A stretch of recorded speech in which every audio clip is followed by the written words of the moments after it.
Okay, thanks very much, everybody, for being with us today. So for those who know me, but I guess everybody knows me, my name is Hamid. I see many familiar names in the list of participants. We have a very interesting topic ahead of us today. What implications of uncertainty in the bars and stars? Two views about the world interest rates. You can guess from the content, from the title, what's going to be the content. And the way that we're going to proceed today is that we are going to have Hamid Faruqee, starting the discussion and giving his views on the global situation right now. I guess all of you know Hamid very well.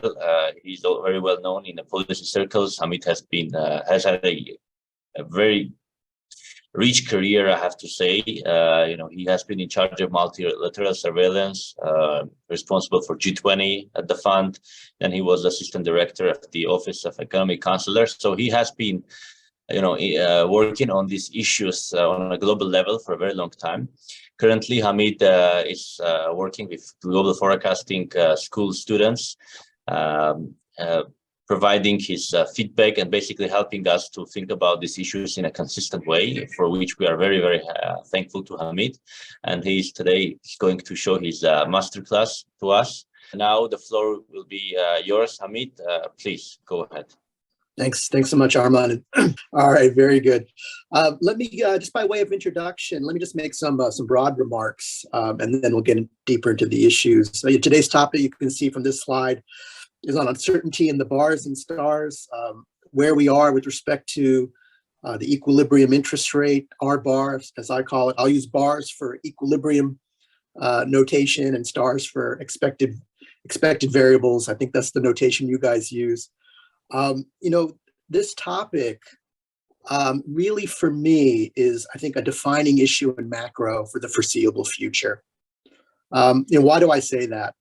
I think for the first time in many, many years, we're really seeing two-sided uncertainty and a real debate on where we're headed on things like the interest rate, with differing risks and policy implications. And we'll talk more about that in a moment. But let me give you an example with the current context. So as you know, inflation is above target in many countries. Let me take the US in particular. The Fed has raised interest rates by 500 basis points in just over a year. That's a historically steep rate of tightening. Inflation still remains persistent. Demand is still strong. The policy discussion in the US is about higher for longer. You combine that with where we are on public debt, high public debt in the US. Of course, we have a debt ceiling debate coming up. And other upward pressures on interest rates. And that's led people like Larry Summers to talk about that we've left the era of low interest rates behind. Secular stagnation is something that's in the past. On the other hand, being a two-handed economist, you have in the US, let's stay there for the moment. You have an inverted yield curve, which historically has been a good predictor of recession.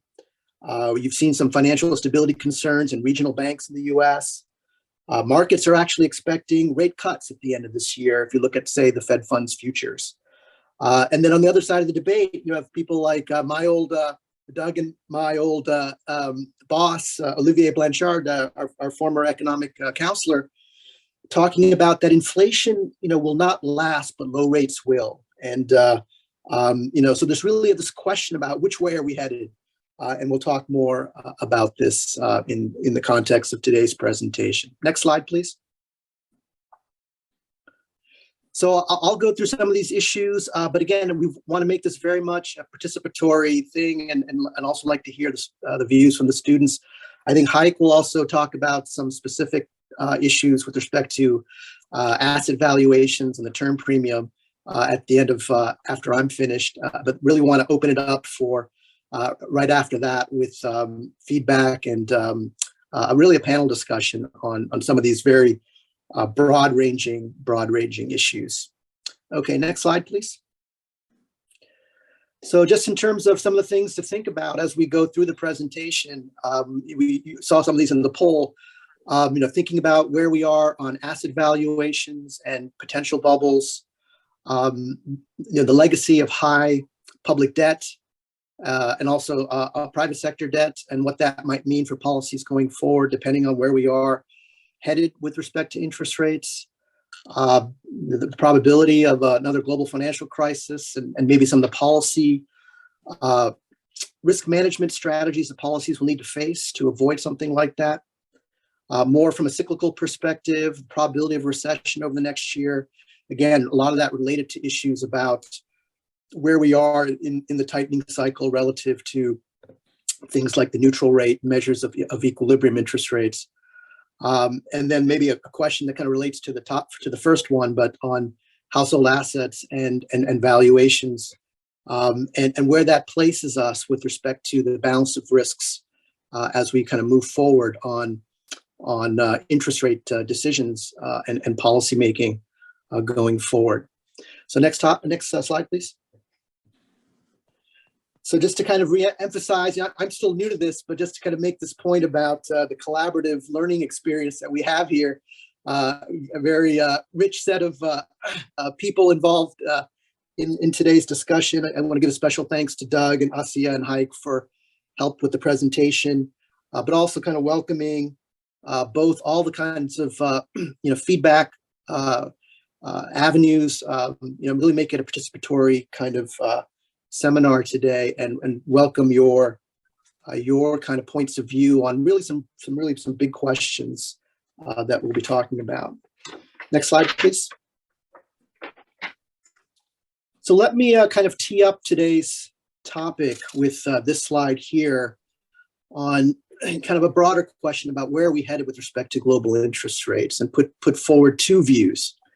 One is one that I think Olivier has championed recently, which is that really, the great moderation that we saw since the 1990s, and then, extended through a period of low interest rates with the global financial crisis and afterwards, that's really where we are headed back to, and that, interest rates kind of lower for longer kind of perspective is, I think, something that Olivier has talked about, and I'll talk about some of the reasons behind that. But to give you some context for that, prior we had a famous speech from Ben Bernanke when he was talking about the global savings glut, and there a notion about living in a world where desired savings, ex ante savings, are very high. And at the global level, saving has to equal investment, and the way that equilibrates is through a low real global interest rate. And again, we'll talk about some of the details behind that. Another big narrative out there, one that Larry Summers talked about when he visited the IMF during our annual conference, was this notion of secular stagnation. And really behind that, a story of being almost stuck in a low interest rate, low growth trap with an insufficiency of private demand. It's interesting, that Larry is now backed away from what he said in 2013, and feels like that's a story more of the past. But Olivier has kind of picked up the mantle there on that secular stagnation. And really, Olivier is coming from the point of view that we've moved from, say, a great moderation into a secular stagnation, and that will continue and keep interest rates low, notwithstanding the current tightening cycle. That's more a cyclical phenomenon that eventually will dissipate, and then we'll head back down. So that's one side of the debate. The other side really is, that we're seeing the initial signs of a normalization period, lifting off from the effective lower bound where we've been for a long time. Global interest rates are certainly have moved higher, and the idea is that they'll continue to be moving up and settling down at higher rates than what we've seen in the past. Why is that? We can see some of the explanations here.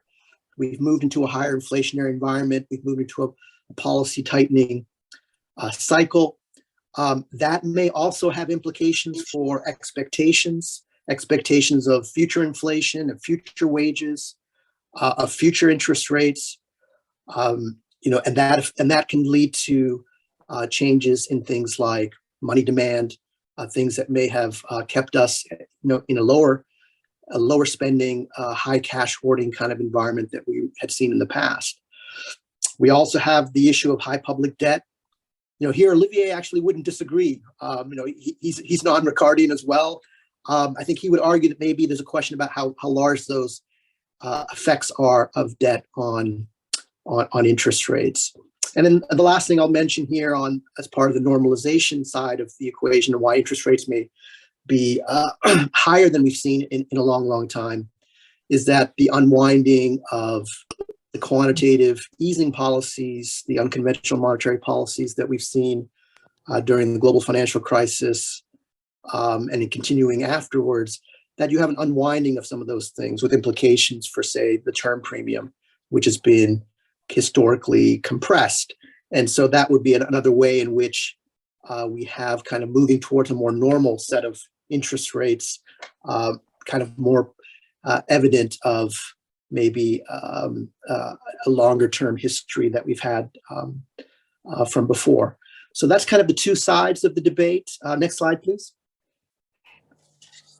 So let me just show you a little bit, maybe from Olivier's perspective, a little bit the story behind, why he thinks that, that we see this great moderation that he expects to continue. And maybe just, you can see from this slide here that you have this long-term secular decline in interest rates. These are real rates for the US, the Euro, and Japan since the 1990s. And you can see this trend decline that we had over a long period of time. For those of you who remember the Great Moderation period, it was almost kind of a golden age for central banks. You had declining inflation and declining interest rates that you see here, but also a declining volatility of the business cycle. The Fed, for example, was led by Alan Greenspan from 1987 to 2006, almost the entire period that you see for that up until the global financial crisis, of this period of declining interest rates and real volatility, really kind of exemplary macro performance. He earned the title of the maestro for the way he conducted monetary policy. You had the ECB coming in 1998, the euro introduced in 1999 as a very independent central bank, but also in EMs. You had a move towards greater institutional independence of central banks, adoption of inflation targeting, breaking of fiscal dominance in a lot of parts of the world, Latin America in particular, the one that I'm thinking of, and an increase in the credibility of those monetary policy frameworks, and alongside that, this better macroeconomic performance. Olivier himself, in 2007, with this as background, talked about divine coincidence, this idea that there's no trade-off necessarily between price stability and output or employment stability, that you could have both of those things with sound policy making. Just to give you a flavor of what the debate sounded like back then during that period before the financial crisis. Now, of course, with the financial crisis itself, there was something that we all overlooked as a profession, and that was a kind of complacency risk that coming through this great moderation and achieving a period of macroeconomic stability, price stability, low interest rates, we overlooked, I would say, the fact that price stability wasn't a sufficient condition for financial stability. And one of the things that happened during that period, before 2008, with this kind of transition down to lower interest rates, we had this so-called search for yield, which led to a lot of problems that erupted in 2008 and 9. Next slide, please. But to come back to Olivier's argument, I think the crux of his basic story is that the decline that we've seen in real interest rates, what he would call this, also the safe rate, through that long period since the early 1990s, was not due to the global financial crisis, or the COVID crisis that came after that, but due to more structural factors that for him remain in place. Let me highlight a couple of those, and things that lead him to believe that, that period of low interest rates, secular stagnation, even structurally weak private demand and low interest rates might continue for a while longer. He would mention, I think, a couple of things. One is, demographic factors. And I'll say more about that in a moment, but this idea of saving for retirement with longer lifetimes, income effects, this idea of rising incomes, and rising income inequality, putting income more in the hands of high marginal propensity to save agents in the economy. So also not just a global savings glut and global savings coming from high saving countries, but even within country factors that lead to high saving. And again, putting a downward pressure on interest rates. Olivier would also kind of emphasize a demand for safe assets. One of the stories that I didn't show on the previous slide is that there may be a structural shortage of safe assets around the world. This is an argument that people like Ricardo Caballero and our current economic counselor, Pierre-Olivier Gourinchas, have talked about. And again, another reason where interest rates might remain low for a long time, at least on an equilibrium basis, that our bar is going to remain at a low level. Next slide, please. So just to kind of unpack some of these arguments that Olivier has talked about, this idea of demographic change, this movement to, as you've seen, fertility declines and mortality declines.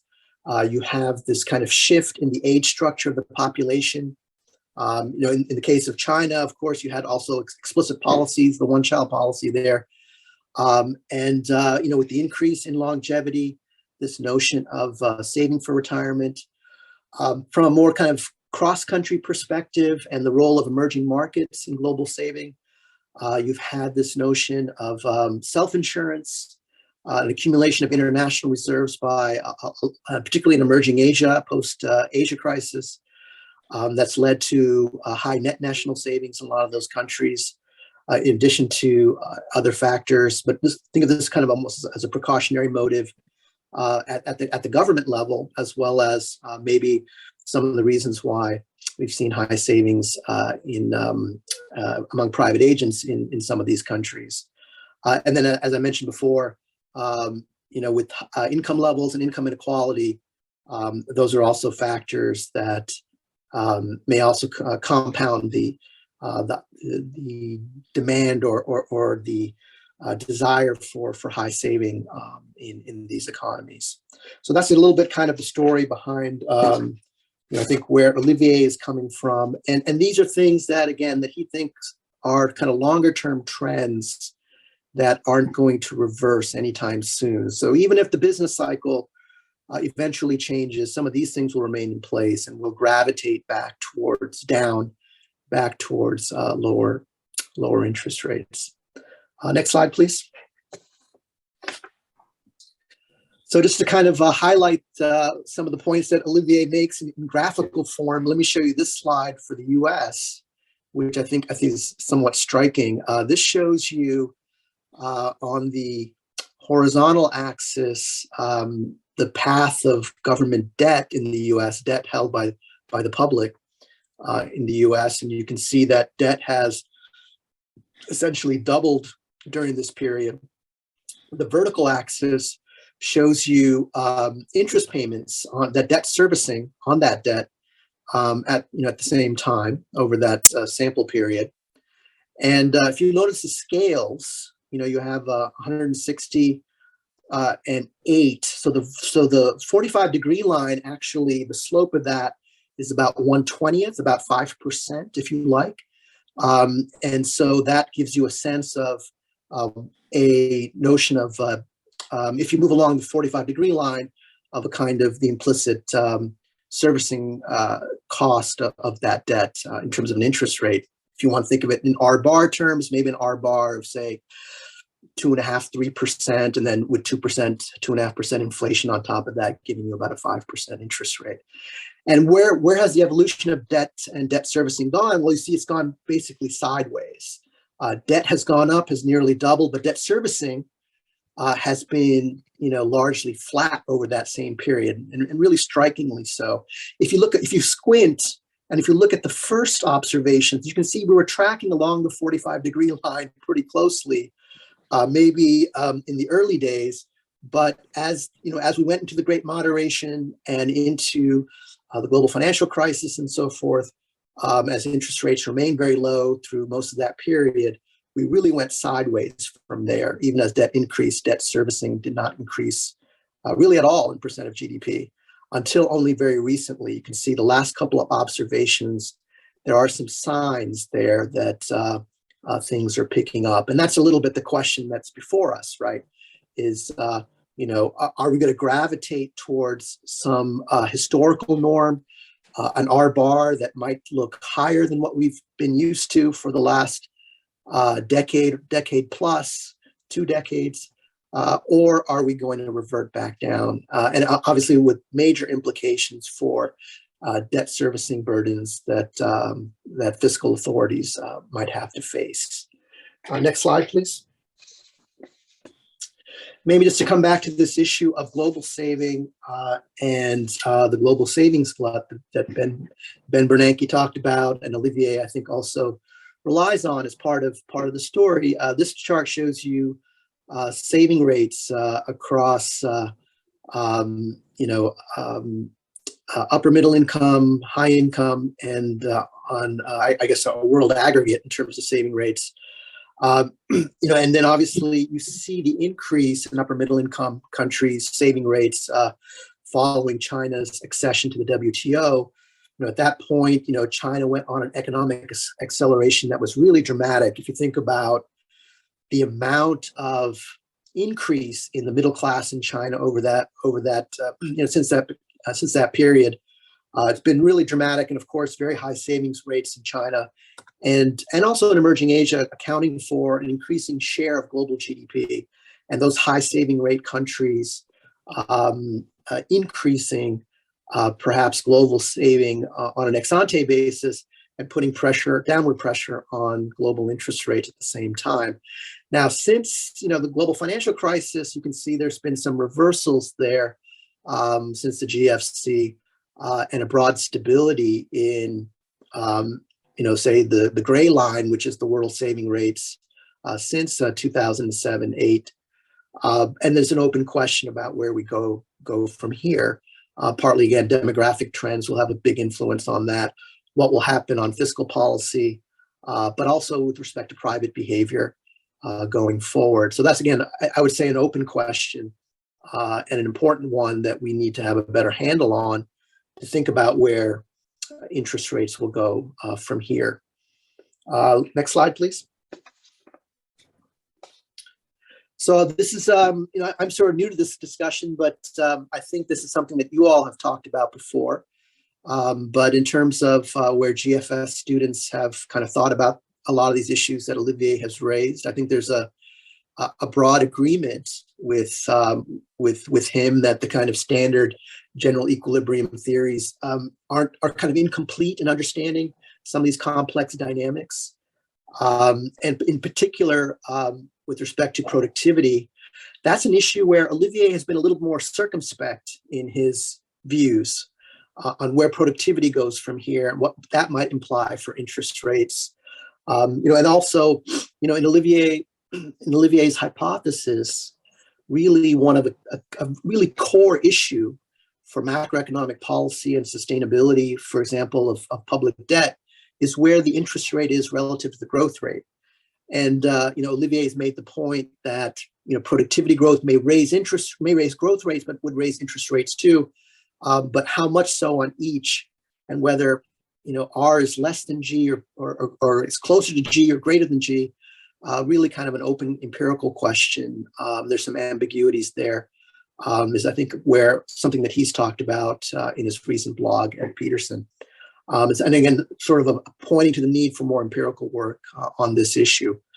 I understand that, I think there's a general agreement in the room that, we've seen that R bar, that the equilibrium interest rate has shifted down, over the years, heading into the global financial crisis. And of course, once the crisis hit and you ran out of conventional space on monetary policy at the effective lower bound, we had a lot of policies, forward guidance, unconventional balance sheet operations, credit easing types of operations that have put further downward pressure on interest rates, bond yields.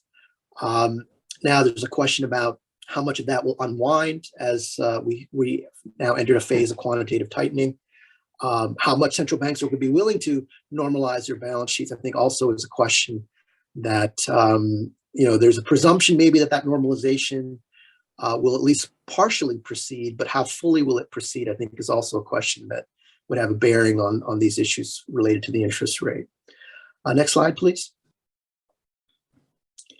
So just to kind of put this together, I think it does kind of raise this question about really a policy dilemma for us, being between a rock and a hard place, depending on what your views are of where equilibrium interest rates currently are and where they're headed.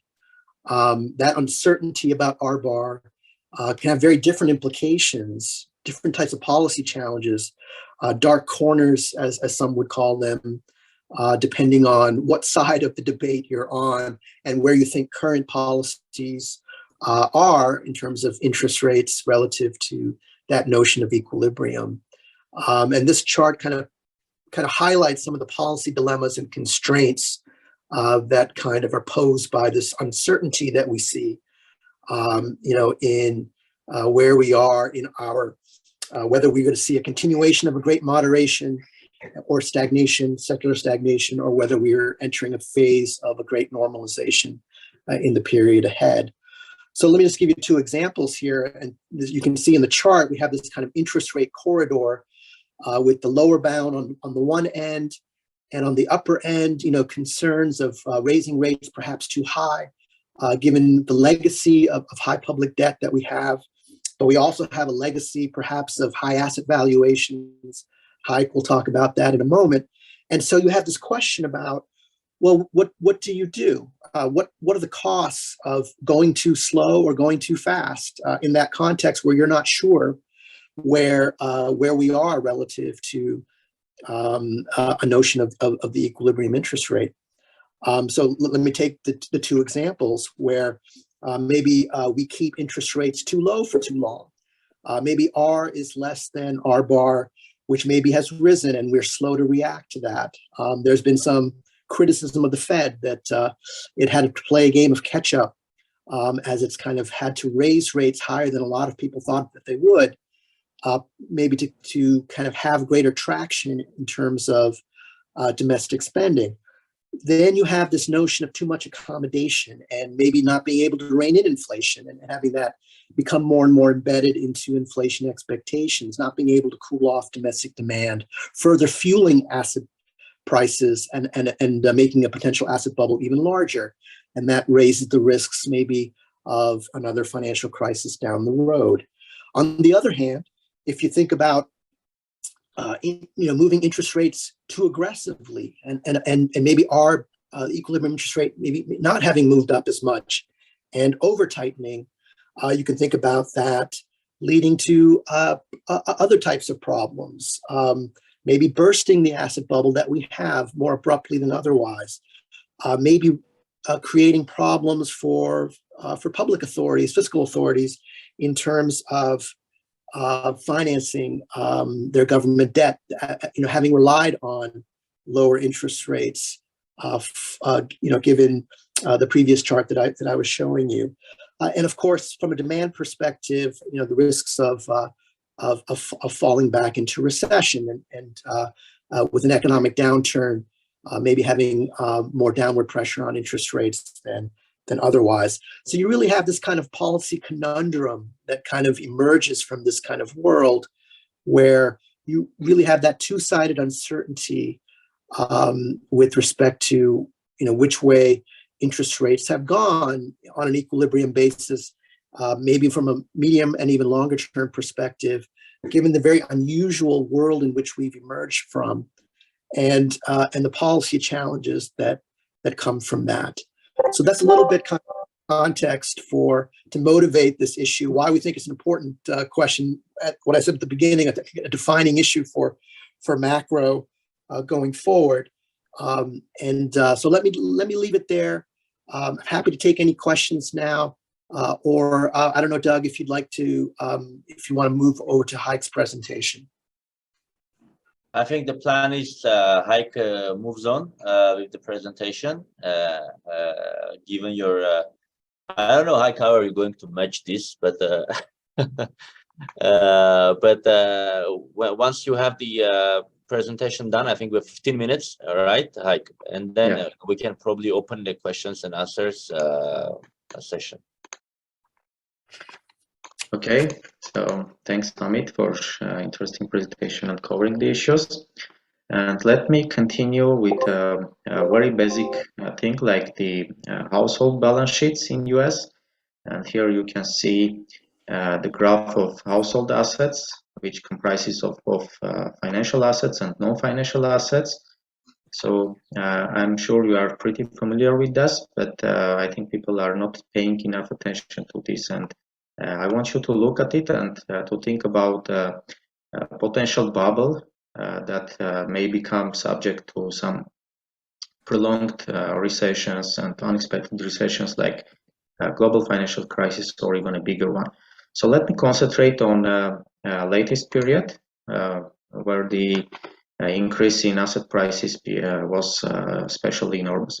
So in 2019 Q4, like total assets of households amounted around 133 trillion US dollars, of which 40 trillion was the non-financial assets. So you can think of it as mostly houses, and around 93 trillion was the financial assets.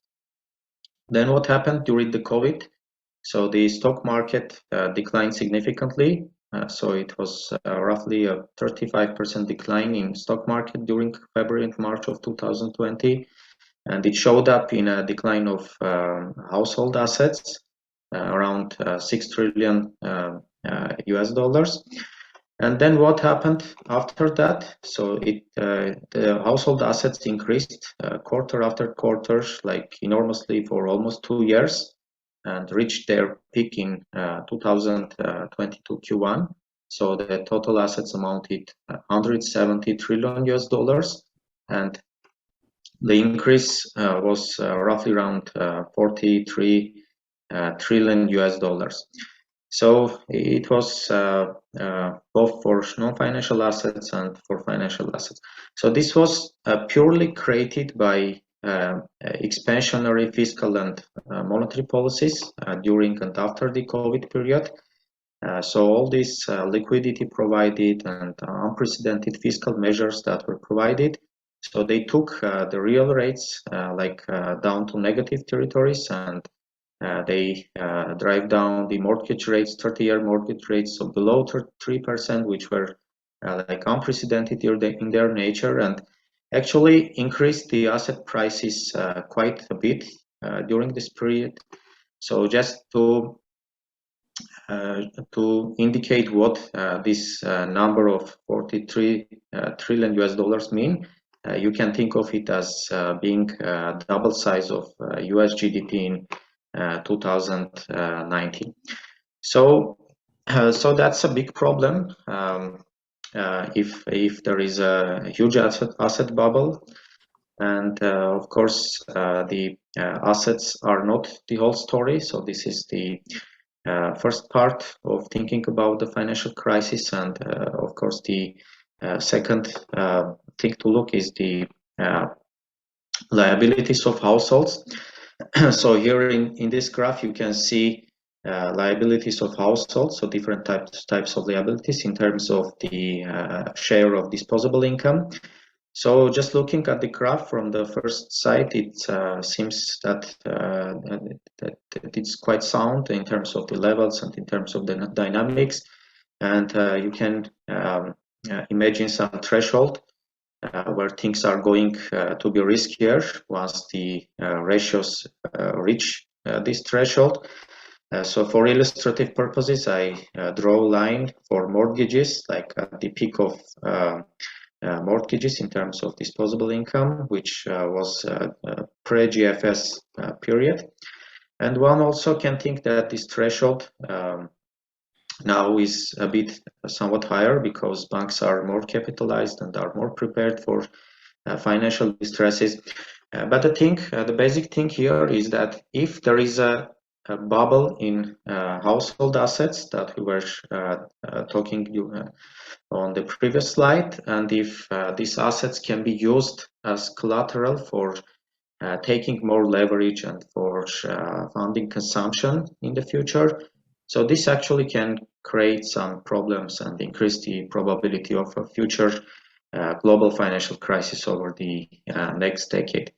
So the theoretical or analytical framework, how we are thinking about the probabilities of a financial crisis. So is this, so the first question is there a bubble in asset prices? So we think that there is.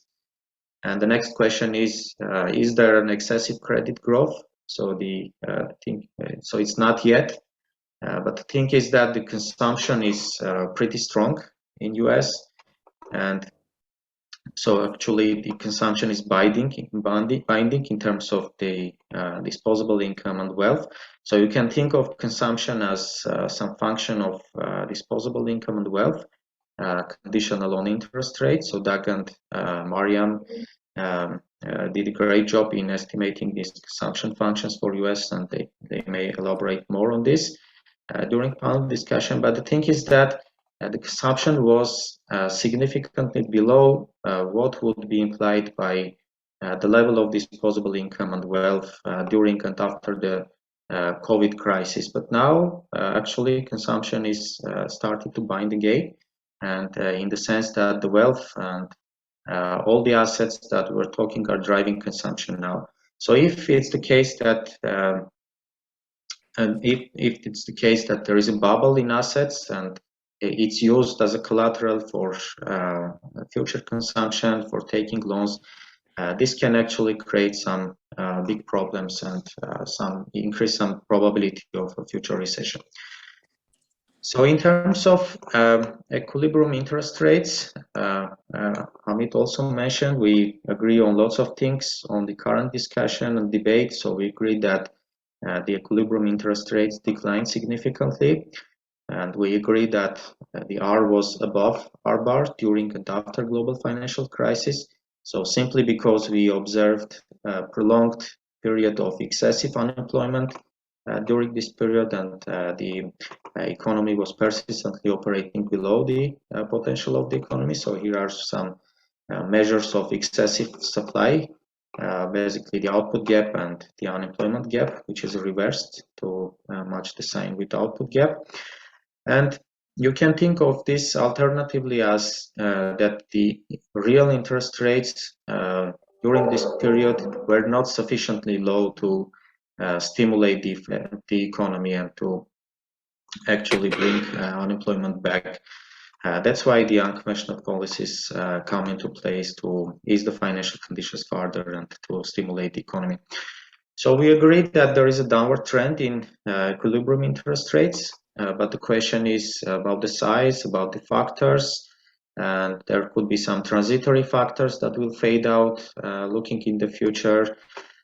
So the question is where the interest rate would be headed, like looking in the future. And for this, we have like 3 points why the interest rates may be headed in a higher place than what other people are thinking. So the first one is that we must look at the facts and not forget about the term premium. So you can think of 10-year interest rates as being a combination of term premium and a combination of some expected average short-term rates.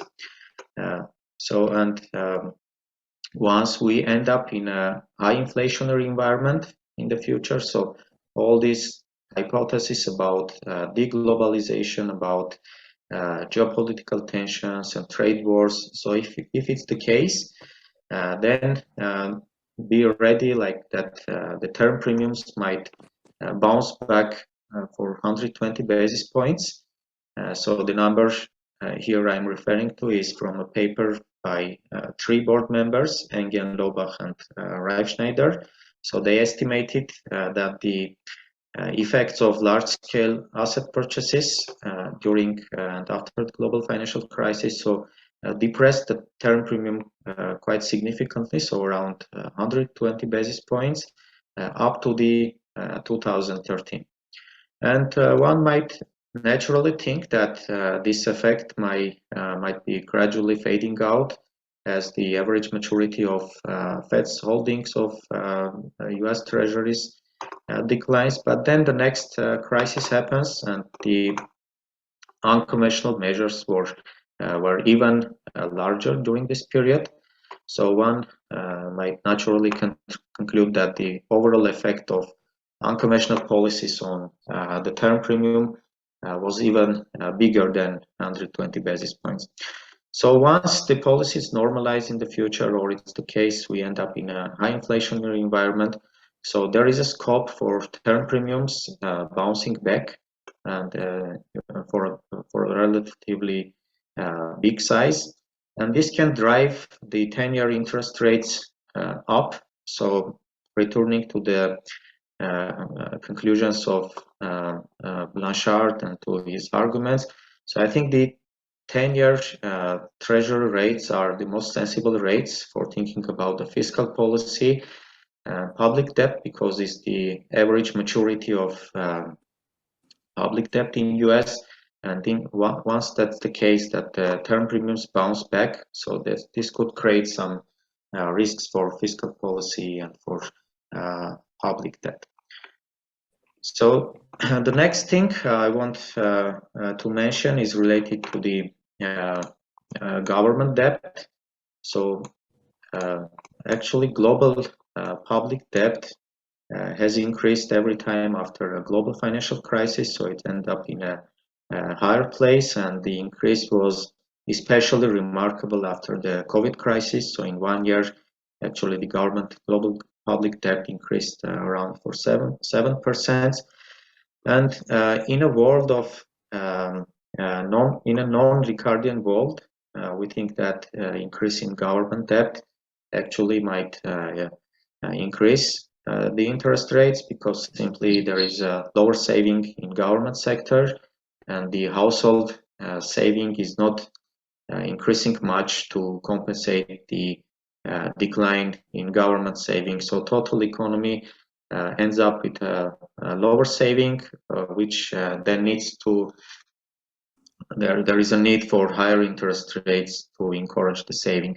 So I think there is no much disagreement on this point, because others also talk about the effects of high government debt on interest rate, but I think the arguments here may be regarding to the size and to the delayed effects that are not yet reflected in the interest rate, and like looking in the future, there could be also some delayed effects from higher government debts to interest rates. And the next thing I want to mention is related to the saving rate in China. So this is also one of the points that Blanchard made in explaining the downward trend in real interest rate. So we observed that there is a increase in saving rate in upper income, middle income countries after the 2000s, which was mainly driven by China. But then the trend is reversed in China now.